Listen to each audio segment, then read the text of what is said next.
ఒక వ్యక్తి ఇచ్చిన ఉచిత సలహా పైన ఆ వ్యక్తి ఎవరు కూడా తర్వాత రివీల్ చేస్తాం, ఇప్పుడు చేయలేము, అదుపులోకి తీసుకోవాల్సిన అవసరం ఉంది కాబట్టి ఆ వ్యక్తి ఇచ్చిన సలహా మీద ఈ సురేష్ అనే అబ్బాయి వాళ్ళ సొంత మదర్ని పోలు కట్టేసి ఆ వీడియో తీసి ఎవరైతే సజెస్ట్ చేశారో ఆ వ్యక్తికి పంపించి ఇమీడియట్లీగా ఇది వైరల్ చేశారు.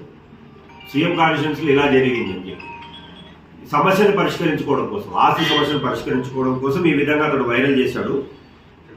నిజానికి ఎవరైతే కట్టేశారో అని చెప్పి అబ్బాయి అంటున్నాడో మంజునాథ్ అనే అబ్బాయి సీట్లో లేడు, ఆ టైంలో అసలు లేడు. ఏదో లేడీస్ చిన్న అరుపులు అయితే వినపడుతున్నాయి వీడియోలో చూస్తుంటే.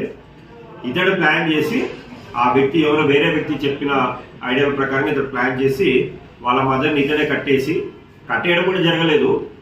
ఒక స్తంభం దగ్గర నిలబెట్టి ఈ డ్రిప్ ఇరిగేషన్ పైప్స్ ఉంటాయి, బ్లాక్ పైప్స్, అవి ఊరికే చుట్టేశాడు, అంత ముడి కూడా వేయలేదు, చుట్టి పెట్టి వీడియో తీసుకున్నాడు.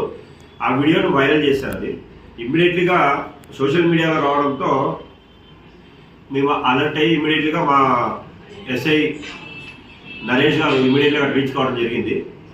రీచ్ అయిన టైంలో కూడా ఆమెను అలాగే కట్టేసి కూర్చొని ఉంది. అక్కడే ఆమె కోడలు, సొంత కోడలు అంటే సురేష్ భార్య కూడా ఉంది. అందరూ ఉన్నారు కానీ ఆమెని బయటికి తీసే ప్రయత్నం చేయలేదు. విషయం అంతా కనుక్కుంటే ఇప్పుడు నేను జరిగినది తెలిసింది. ఈ విధంగా ఏదో ఒకటి వైరల్ చేసి వాళ్ళ సొంత సమస్యల్ని చేయాలని చేశారు. దీనిపైన ఖచ్చితంగా చట్ట ప్రకారంగా చర్యలు తీసుకోబడుతుంది. సురేష్ అనే కొడుకుని కూడా అదుపులోకి తీసుకోవడం జరిగింది. ఇప్పుడు ఎఫ్ఐఆర్ కూడా రిజిస్టర్ చేస్తున్నాం. ఇతనికి ఇటువంటి చావు తెలివితేటలు ఇచ్చిన అతన్ని కూడా టుమారో నెక్స్ట్ డే ఖచ్చితంగా అరెస్ట్ చేసి జైలుకి పంపిస్తాం.